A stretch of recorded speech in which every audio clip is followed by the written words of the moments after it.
Jean-Claude.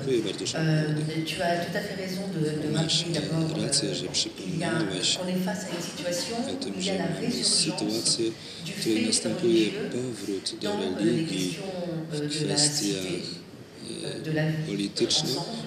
Donc ça c'est très important. Donc, en France et ailleurs, on assiste à cette résurgence, mais on assiste aussi à une instrumentalisation du principe de laïcité en France, une instrumentalisation par l'extrême droite et également par l'extrême gauche qui est contre l'Europe. Je voulais vous donner un exemple très récent, peut-être suivez-vous l'actualité française, mais très récemment, un député français du Parlement français a estimé qu'il fallait enlever le drapeau européen du Parlement français, parce qu'il estimait que ce drapeau européen, avec les étoiles, représentait la religion et que c'était contraire au principe de neutralité des espaces publics du fait de la laïcité.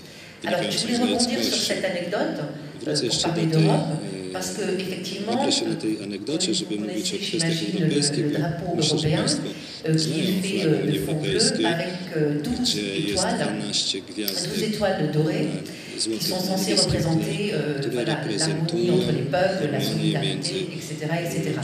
Alors, je voulais aussi vous raconter une anecdote sur la création de ce drapeau qui, effectivement, on l'a su il y a quelque temps, le concepteur de ce drapeau européen était un fonctionnaire qui travaillait au Conseil de l'Europe à Strasbourg et qui a été inspiré effectivement par les images de la Vierge Marie entourée des étoiles. Donc, ça m'amène à vous parler de cette institution qui est le Conseil de l'Europe, qui est très important, parce que c'est une organisation internationale qui a été créée en 1949 et qui représente quelques 47 États dans tout le continent, donc inclus la Turquie et la Russie, par exemple. Et c'est au travers de ce Conseil de l'Europe qu'a été créée la Convention des droits de l'homme et des libertés fondamentales qui encadre justement les questions de liberté de conscience. Cette convention étant sous l'œil vigilant de la Cour européenne des droits de l'homme, qui est donc liée à ce Conseil de l'Europe, qui est aussi basé à Strasbourg.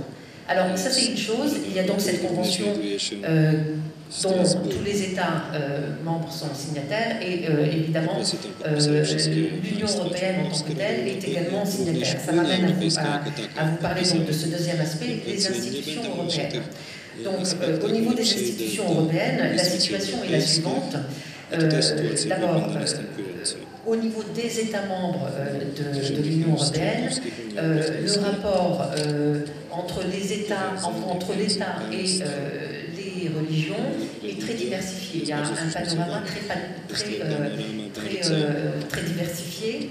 Et au niveau des institutions elles-mêmes, eh bien, la situation est la suivante. D'abord, l'Union européenne n'a pas de compétences pour intervenir sur les relations entre l'État et la religion. Ça fait partie du principe de subsidiarité et chaque État doit aménager comme il l'entend les relations avec les religions et ce qu'il entend faire aussi avec les principes de liberté de conscience.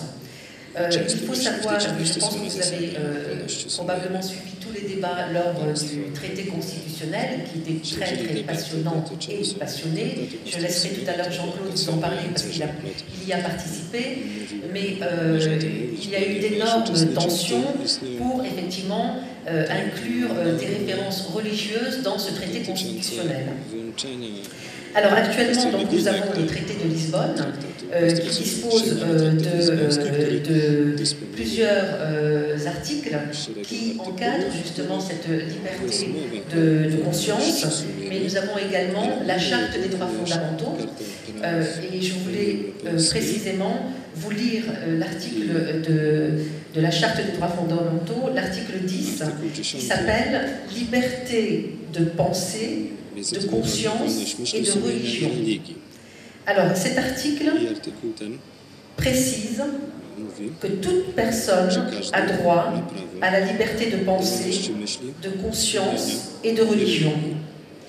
Ce droit implique la liberté de changer de religion ou de conviction, ainsi que la liberté de manifester sa religion ou sa conviction individuellement ou collectivement, en public ou en privé, par le culte, l'enseignement, les pratiques et l'accomplissement des rites.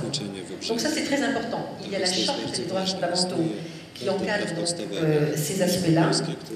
Et il y a deux articles importants dans le traité de Lisbonne. Premièrement, l'article 6 du traité de Lisbonne qui prévoit justement que l'Union européenne adhère à la Convention européenne de sauvegarde des droits de l'homme que je vous ai cité tout à l'heure et qui est encadrée par le Conseil de l'Europe à Strasbourg. Et puis, il y a une autre partie qui est stipulée d'une part par l'article 17 et l'article 11. C'est ce qu'on appelle le dialogue ouvert, transparent et régulier, non seulement avec les églises, mais également avec la société civile. Donc ça c'est très important à savoir parce que ça veut dire que la Commission européenne organise des dialogues réguliers avec les églises et avec la société civile. Donc il faut savoir que par rapport à ça, les églises et la société civile peuvent être consultées sur n'importe quelle question. Ça peut être le changement climatique, la crise économique, etc. Donc, je crois que c'est un aspect important du travail que nous menons actuellement. Nous devons encore renforcer. Il faut savoir qu'au niveau des institutions européennes, les églises sont très bien organisées, et ce, depuis les années 50, auprès du Conseil de l'Union, et à présent auprès des institutions européennes, pour faire entendre leur point de vue. Et quand je parle des églises, je parle de façon générale de toutes les religions. Donc l'Église catholique en particulier est très bien représentée. Il y a l'Église protestante, bien sûr. Il y a les autres confessions comme les confessions juives, musulmanes depuis 2013. Donc ça c'est important à savoir que leur présence et leur action est très prégnante dans le petit microcosme à Bruxelles, et ça peut bien évidemment impacter non seulement les questions de sécularisme, mais tous les autres aspects qui régissent la vie au quotidien dans la cité européenne. Alors à côté de ça, il y a les associations qui œuvrent aussi sur les questions européennes. Donc, il y a bien évidemment les représentants des fédérations humanistes et des fédérations de la libre pensée qui sont présents et qui vont aussi intervenir tout à l'heure. Przedstawiciele będą później przemawiać, ale jest też nasze stowarzyszenie, które zajmuje się w bardzo dużym stopniu kwestiami europejskimi. Większość stowarzyszeń laickich, krajowych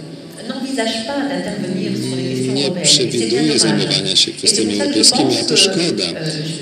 Ja uważam, że trzeba naprawdę zachęcać do tej obecności i działań na poziomie europejskim, aby wzmacniać to, co niektórzy z nas już robią, i po to, żeby tworzyć synergię, abyśmy byli w większym stopniu widzialni i mogli promować prawo do wolności sumienia w instytucjach europejskich, niż to się dzieje dzisiaj.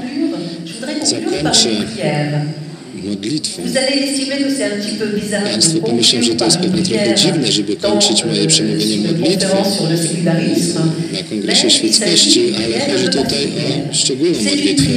Jest to modlitwa, która została napisana przez poetę francuskiego Jacques'a Prévert W 1940 roku to Pater Noster.